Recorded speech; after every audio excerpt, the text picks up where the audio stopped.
The Seahawks have been kicking the tires on veteran cornerbacks over the last couple of months.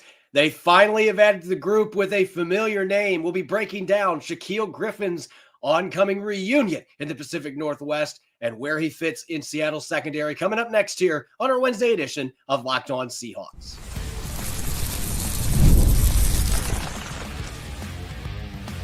You are Locked On Seahawks, your daily Seattle Seahawks podcast. Part of the Locked On Podcast Network, your team every day.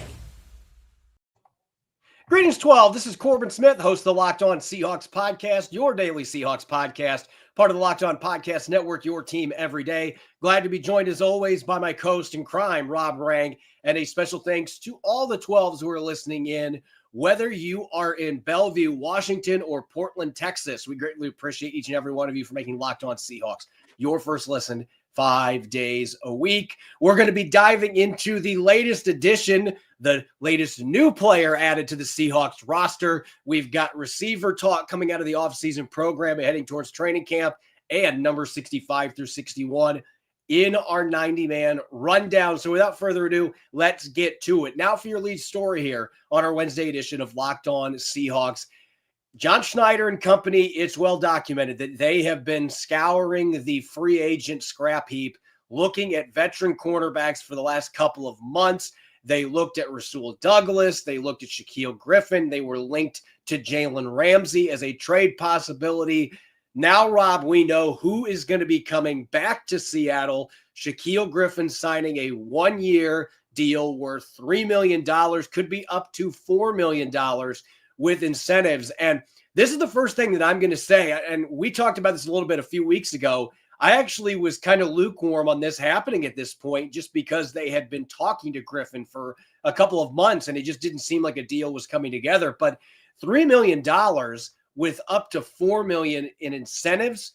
Listen, that's telling me the Seahawks think that he has a chance to be a significant player in the secondary, because Josh Jobe is making a third of that. And that doesn't mean there's not going to be an open competition between those two guys.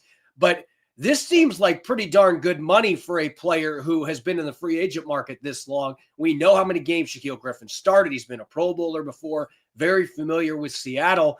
I just think that price point, that is an indicator to me that the Seahawks, we'll see where the guaranteed money's at. That's going to be the real story. But that is an indicator to me that John Schneider, Mike Macdonald, everybody involved in these decisions believes that Shaquill Griffin can come in and play a lot of snaps as the third corner for this team. Yeah, I think that he can. I think that the evidence has been on tape, and it has been over the last 8 seasons in which Shaquill Griffin has been a quality player in the NFL. You know, as you said, I mean, we can quote all the numbers that you want. To me, the number that stands out is 82 games started over his career. The fact that he played in all 17 games a season ago, had a couple of interceptions. Statistically, it was arguably the best season that he's had since he left Seattle in the first place. He is just under 30 years old. And so this is a guy that, you know, he has played enough. He's seen it all. He is still a very reliable, durable player. He's a good open field tackler. He is instinctive and productive against the run. He is willing to fight through blocks. He can man up against bigger, taller receivers. He still has good speed, not necessarily the elite 4.3 speed that he had at one point, but still can run with receivers. I think that this is a quality addition to the Seahawks secondary. I didn't know the financial numbers here, or at least it was been reported to this point. But Corbin, when I watched him on tape, I saw a guy that I thought absolutely should be on an NFL roster at this point. And I think the Seahawks basically just kind of were surveying the field a little bit. I do believe that they would have had some interest on Jair Alexander. I do believe that they kept close attention to what was going on with Jalen Ramsey in Miami. And all the other cornerbacks that we've talked about, Rasul Douglas or whoever. I just think that Shaquill Griffin throw out the fact that he used to be with the Seattle Seahawks and just look at him as a player. This is a guy that should be on an NFL roster. And then you add in the fact that he's a former Seahawk and is, beloved in that room. They know who he is. They know he's a quality human being, takes care of himself. So again, I think that this is a move that makes an awful lot of sense. Maybe it is going to wind up being more expensive than perhaps we would anticipate for something this late in the process. But at the same time, I also think that this is a good player and deserves, the Seahawks had a concern at this position, and to get a player of this magnitude, frankly, at this point in the offseason, I think makes an awful lot of sense. And I don't know that this is going to be the last move that John Schneider makes, because at the end of the day, this is only going to cut a couple million off the salary cap. They've still got a lot of financial wiggle room to be able to go out and make a trade or sign another player like a Jadeveon Clowney here in the next few weeks. We'll see what they end up doing. But we know that John Schneider likes to be aggressive in this dead period. He likes to go out and continue looking for ways that he can improve his football team. And he's got a lot more financial flexibility than he's had at this point in a number of seasons. And when you look at Shaquill Griffin, we've talked about this quite a few times. When the first rumors circulated that there could be a reunion here, Shaquill Griffin, I thought, was on the verge of being out of the league a couple years ago. When he was with the Texans and the Panthers in 2023, he did not play well. His 2 years in Jacksonville, he was riddled with injuries. And when he did play, he didn't have any interceptions. The production was simply not there, and he wasn't tackling as well. He goes to Minnesota this past year, though, Rob, 41 tackles. He has 2 interceptions, 2 pass breakups, and a 76.9 passer rating against, which is the second lowest he's had as an entire career. I believe it was his second season in Seattle that he had the best, and it was very close.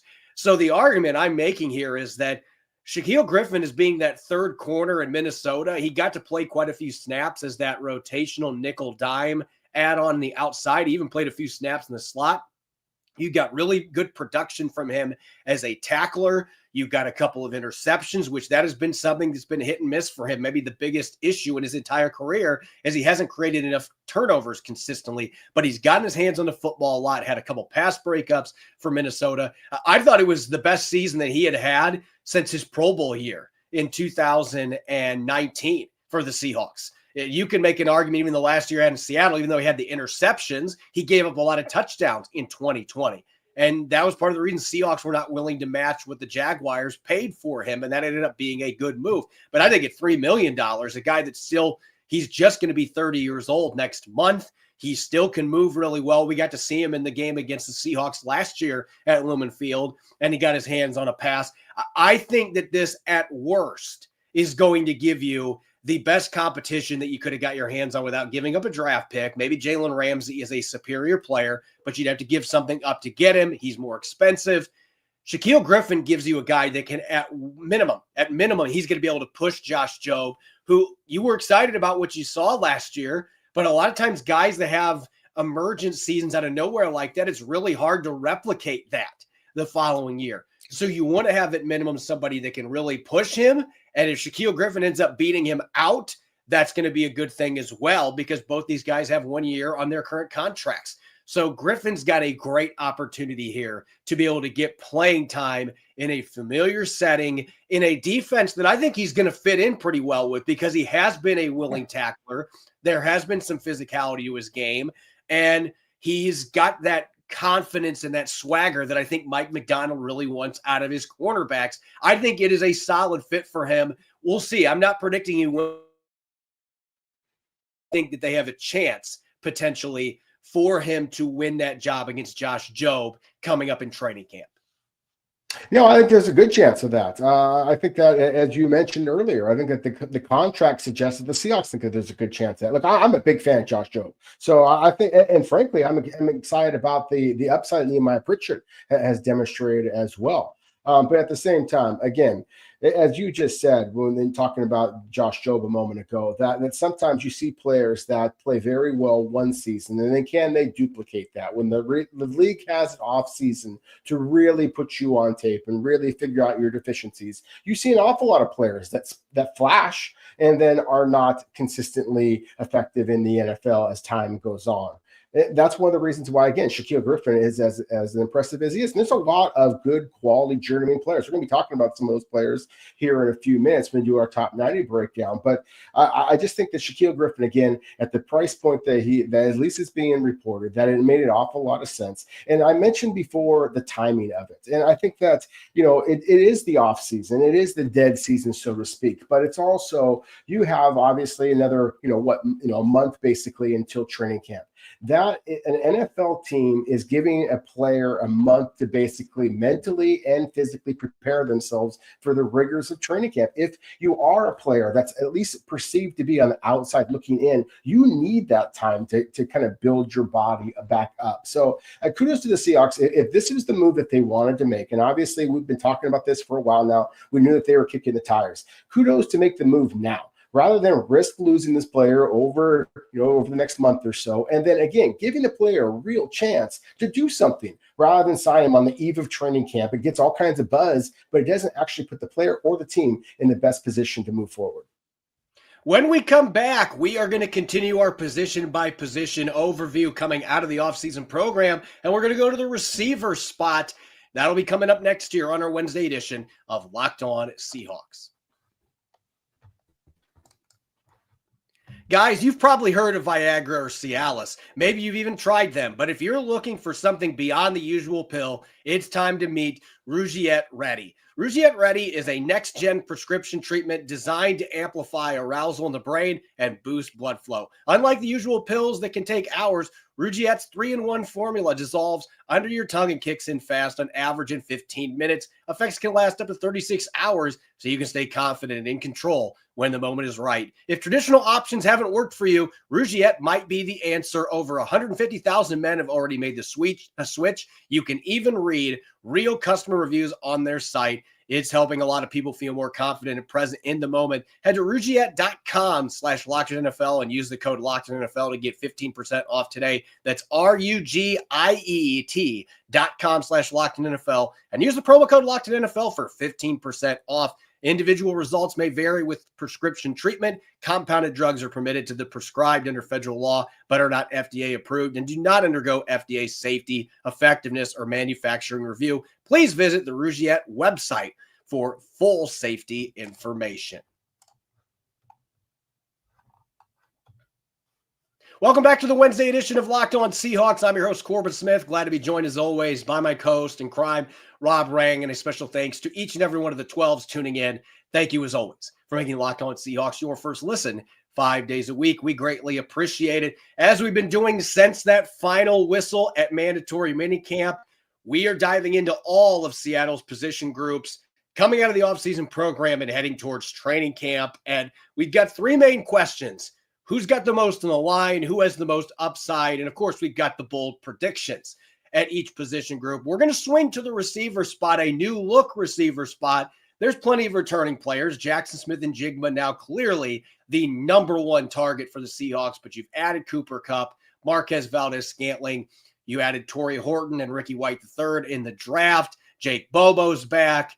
You've got Derek Young, Cody White. We'll talk more about him later. And there's a few intriguing other additions in free agency and the draft and undrafted ranks that the Seahawks have added to this roster. And I think this is a really fascinating position group when we're going to be diving through these questions, Rob, because when you're talking about who's got the most on the line, I had four players that immediately came to mind for different reasons, some of them somewhat similar reasons. But this actually was one that was a little tougher for me to pinpoint one player specifically that I think has the most on the line going into this season.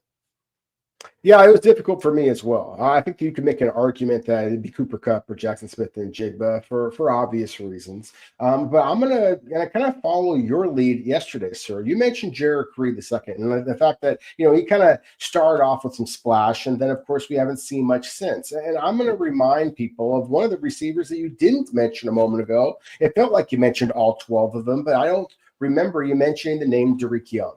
And it almost feels like the Seahawks don't remember the name Derek Young, because in now 3 seasons in the NFL, and obviously some of it has been, he's missed some games. But at the same time, he has 2 catches, and those 2 catches came his rookie season. They went for a total of 24 yards. We all remember what an athletic, physically impressive player and athlete that he is. 6'2", 224 pounds, 4.44, the 11'3" broad jump. I mean, just numbers that are crazy, Olympian kind of stuff that would seemingly suggest that he is going to be a star in the NFL, and it just hasn't happened yet. So for me, entering the 4th year in his NFL career, so the final year of his rookie contract, there is nobody on this roster who has more pressure to finally live up to all of that potential. Otherwise, the Seahawks, I think, are going to have to look elsewhere. Yeah, I think you can make compelling arguments for Derek Young. You can make arguments for players such as Cody White, who have been on the roster for a couple of years. Someone like a Steven Sims, that this could be the last chance for him to stick with somebody beyond being a kick and punt returner. But I'm actually going to go, not necessarily off the grid, but I'm going to go with a guy who, honestly, middle of OTAs, I had him off the roster on one of my projections. The last one I had him back on, because I have been so impressed with the way that he has carried himself this offseason, and he just seems to do it every spring.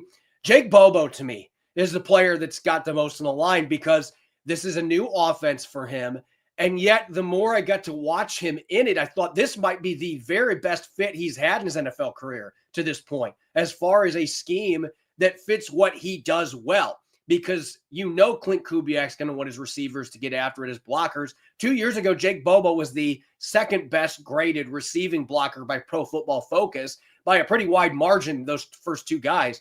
He had a fantastic year. He gets after it.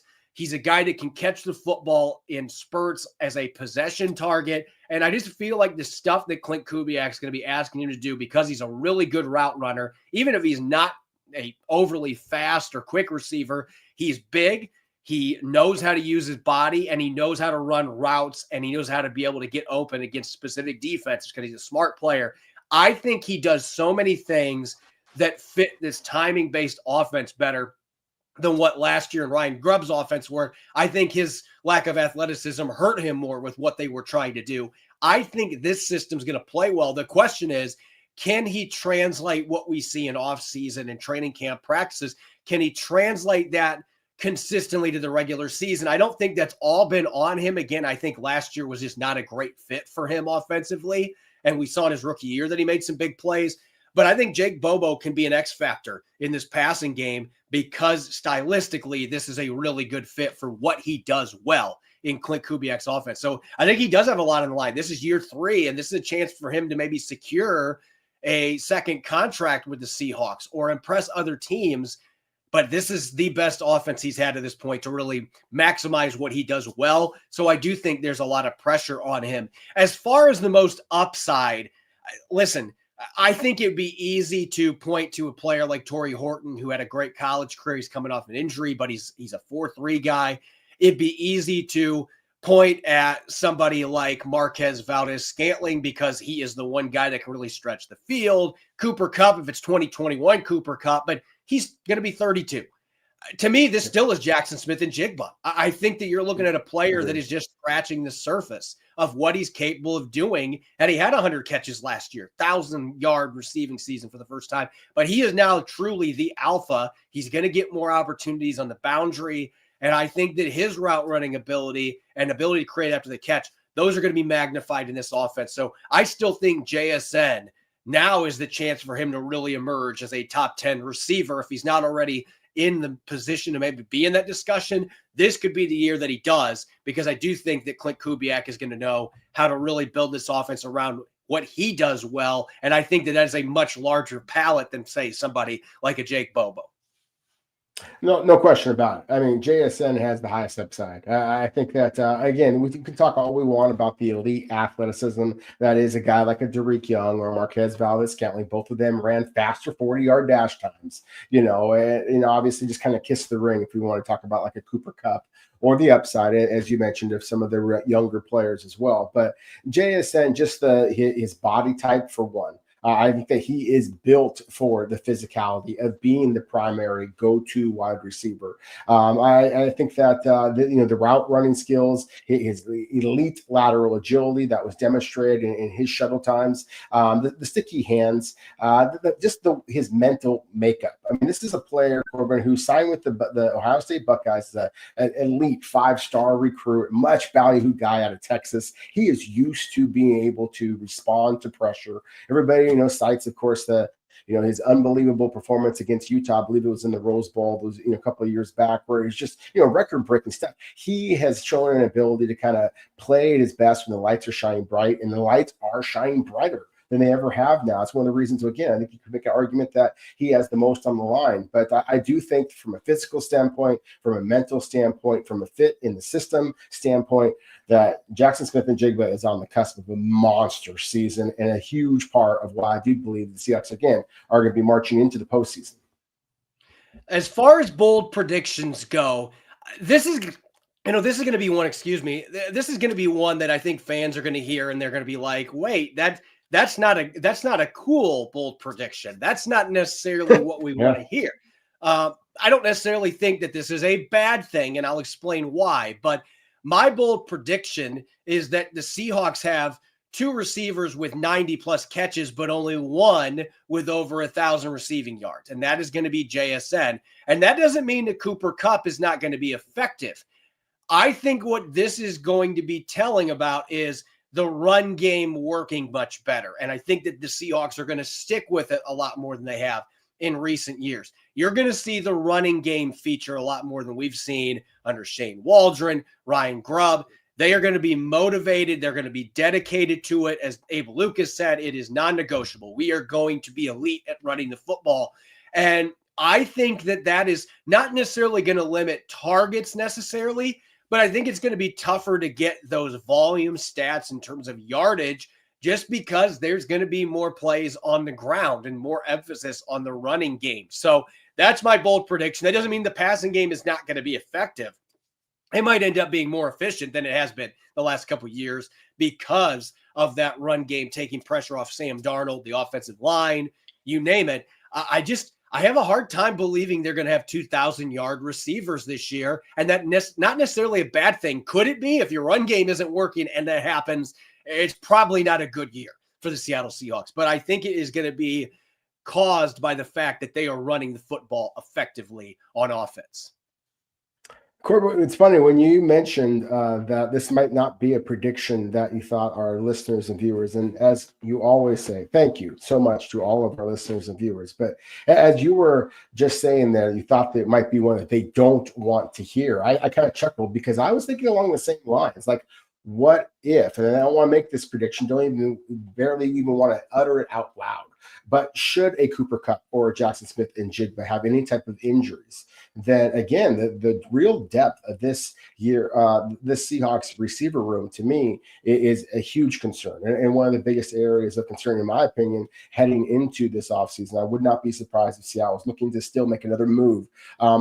That said, if I was to make a prediction, because again, I'm not predicting anybody's going to get injured. I just think that there could be struggles if there were injury. But as far as a more optimistic prediction, and again, just kind of sticking with the Seahawks and what we know for a fact, and what I believe I know is that Torrey Horton can flat ball.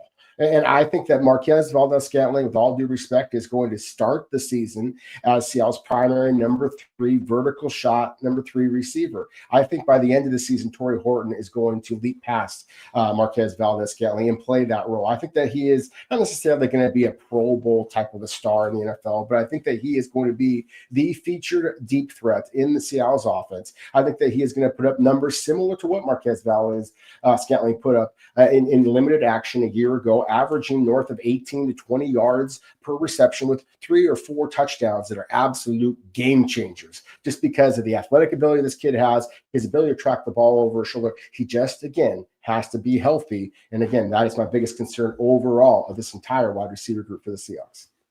When we come back, we're going to continue our 90-man countdown. We've got numbers 65 through 61. We'll get to that next cluster of players coming up next here on our Wednesday edition of Locked On Seahawks.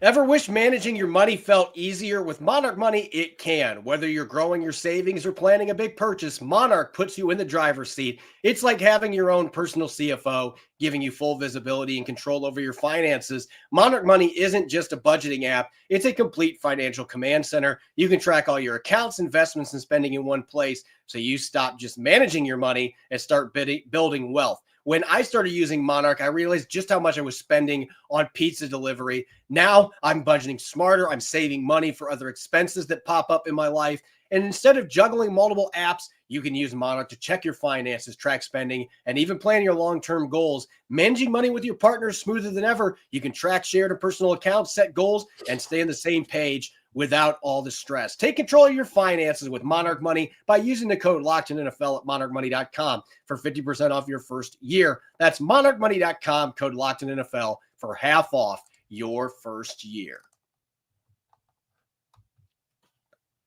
Welcome back to the Locked On Seahawks podcast, Wednesday edition. This is your host, Corbin Smith. He's Rob Rang. A special thanks to each and every one of the 12s tuning in. And thank you, as always, for making Locked On Seahawks your first listen 5 days a week. We greatly appreciate it. Time to dive back into our 90-man rundown. And it's crazy to believe, but we're not far from the halfway point. We're now at number 65 through 61. I'm going to start diving into some guys that have been around the league a while, some guys that have been with the Seahawks for a couple of years or at least one season, some familiar names, maybe some guys we haven't talked about very much. And there's going to be a little more offensive flavor. We've had a lot of defensive players to this point, and we're going to start with a player who he is almost halfway to playing for every team in the National Football League now that he is signed with the Seahawks. Eric Saubert, I believe, has been with 9 teams in 8 years. And listen, he's been in the league for 8 years. That's really what matters. The average is 3.5 years for a player in the league. So he's been there for 8 seasons. That is a great accomplishment for Eric Saubert. And look, this is not a tight end that is going to catch very many passes for you. That is not his game. He is a solid run blocker as an inline guy. He's done that for a number of years with a bunch of different teams. But I think the other thing that really stands out when you talk about Eric Saubert, not just the fact that he's a physical player on offense, he's also been a guy that has been valued by a number of teams on special teams. He played over 300 special team snaps for the 49ers last year and was one of their highest graded special teams players. He can make tackles. He can block. This is a guy that I think right now is probably right on the fringe of making the team, because I could see Seattle keeping 4 tight ends. And if he is one of your very best special teams guys, could potentially make the roster. The biggest issue for him is going to be that he's clearly got 3 guys ahead of him, maybe 4, depending if Brady Russell moves back over there from the fullback position. The numbers game isn't working for him, and the fact that he has never been a consistent threat, and I won't even use threat, just being involved in the passing game. I think the limitations in his game, it might make it tough for him to hang around. No, what you just said basically took all the words right out of my mouth. I mean, he's never been a very productive receiver. I think that he last year he caught 11 passes for 97 yards and 1 touchdown, and that is basically the best statistical season of his career. I think he had one in which he caught more passes, but not for a heck of a lot more yards. And the most he's ever caught touchdowns, I think he has 3 over his career, was 1 a couple of different times. So again, he's not going to be a receiving threat, and often the tight end and Clint Kubiak's offense can be a significant receiving threat, but he is a terrific blocker. He's got great instincts. He just kind of does exactly what is asked of him to do. I mean, he comes in with his hands out and aggressive and takes on defenders at the second level, finds them. He shows great instincts. He kind of weaves through traffic and is able to locate his secondary targets. I mean, Corbin, I don't get excited about blocking tight ends much, but Eric Saubert can absolutely flat out play. I mean, this is a guy that came from Drake, so a small school, and as you said, he's bounced around 9 teams over 8 years. I think that the writing is on the wall. Seattle has so much talent at that position. It's going to be very difficult for a guy like this, but this is a proven vet, that basically the epitome, personified of the idea of a journeyman, and those guys know how to battle. And so, again, I think that you articulated it well, that he's probably on the outside looking in, but, don't just, forget about Eric Saubert at this point. He's too much of a vet to cast aside that easily.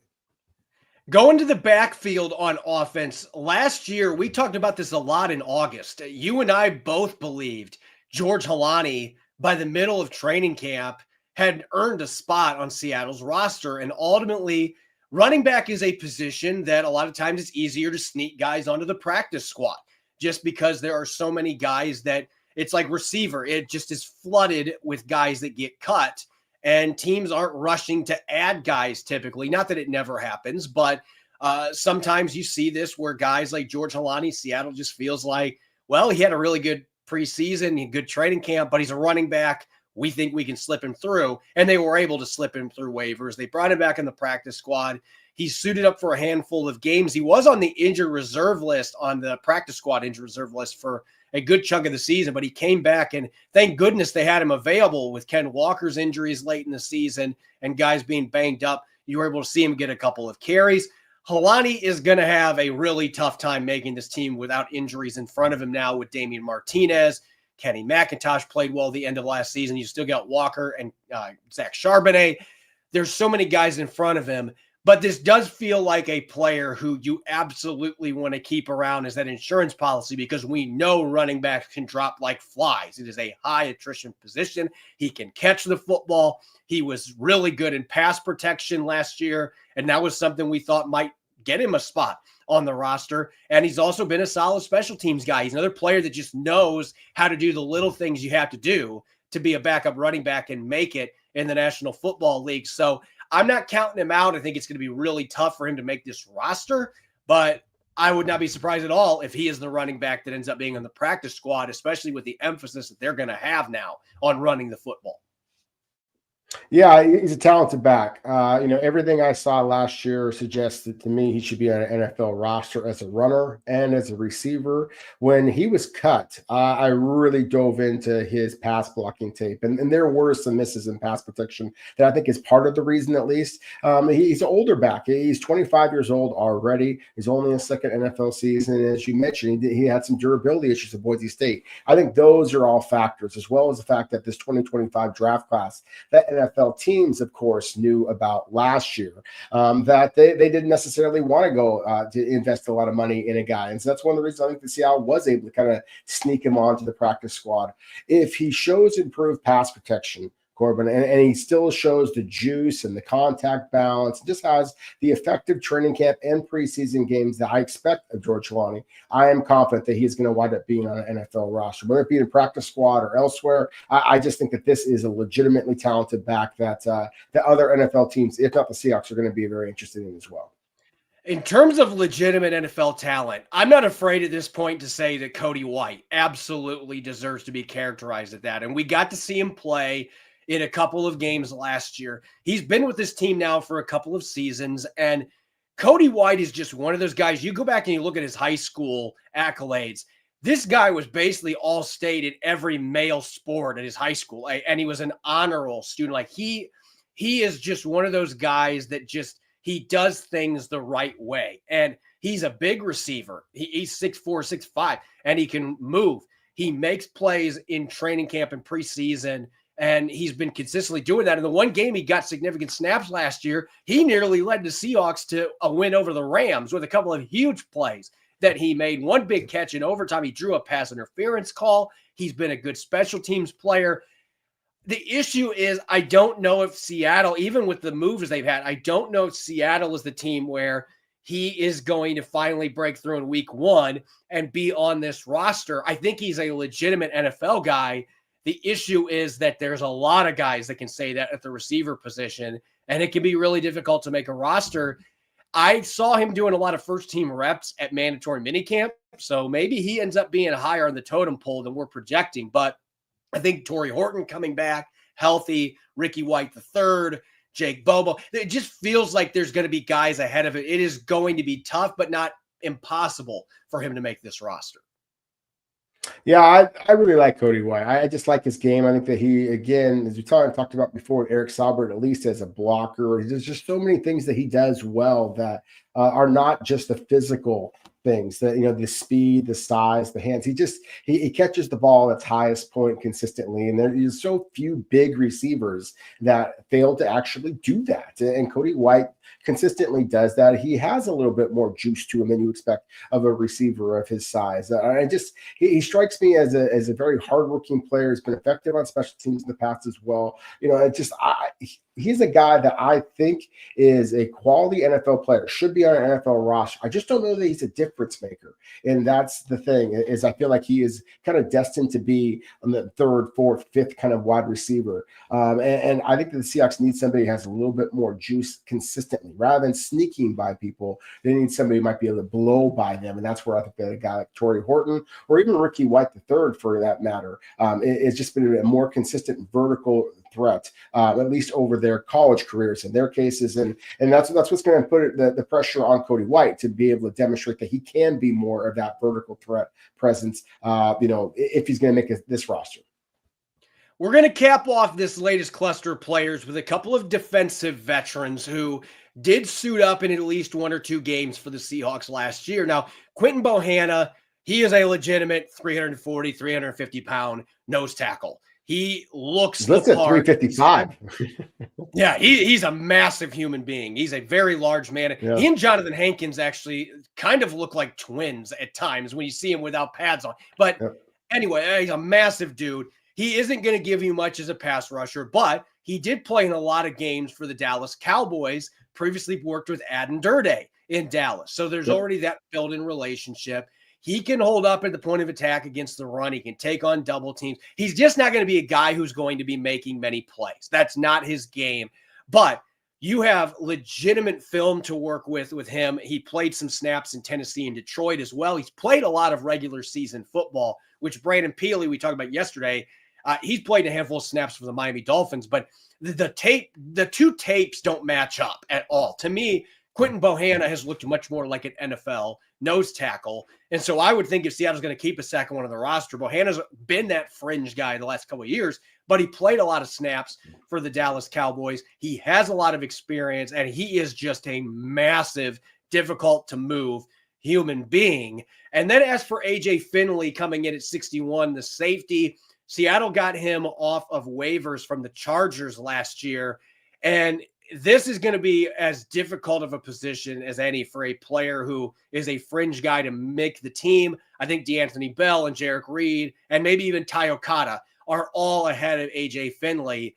His pathway to making this team squarely would be on special teams. If he can outperform players like Reed, Bell, Okada, maybe he can sneak back onto this roster, but especially with adding Nick Emenwari as well, I just don't know how AJ Finley does anything except try to land a spot in another team in training camp just because of the sheer number of bodies and the amount of talent and versatility that is ahead of him. A good football player, but I just don't know that there's the upside to be a difference maker on defense in the NFL. And as a special teams guy, I don't know that it fits there with how many players they have at safety, who I believe are just quite frankly better players.